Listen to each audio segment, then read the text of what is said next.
Hello mga Bebs! For today's video, pag-uusapan natin ang about kay Type Saga.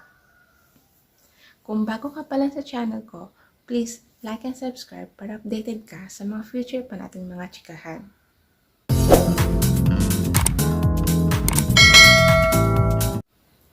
Dito kay Type Saga, kailangan natin mag-type ng words as many as we can sa loob ng 60 seconds. Sa isang araw, meron kang 25 energy o 25 chances to do the typing. Ang ginagawa ko para makarami ako ng words is pag hindi ko alam yung word o nahihirapan ako, nininext ko siya by clicking the spacebar para mag-resume sa next word. In that way, mas marami akong matatype ng words.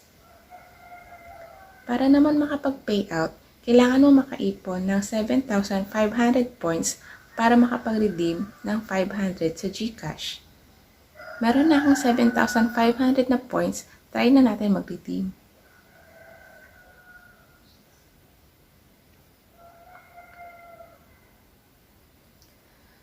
Ayan mga Bebs, hindi ako makapag-redeem kasi nga yung referrals ko hindi pa siya umabot sa 500.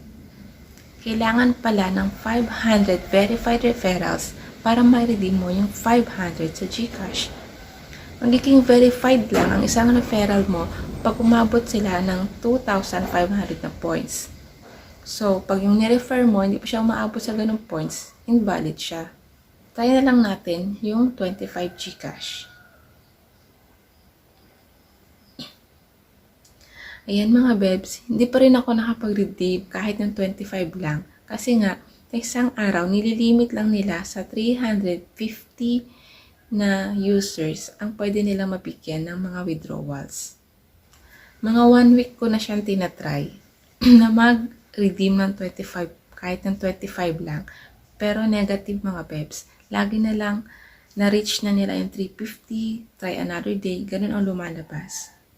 So ngayon, hindi ko masasabi kung legit pa rin ba si Type Saga o isa na siyang scam. Hanggang dito na lang muna mga Bebs. Kung meron kayong app na gusto niyong gawan ko ng review, just leave a comment and I will do my best to grant your request. Kita-kits sa next video. Bye!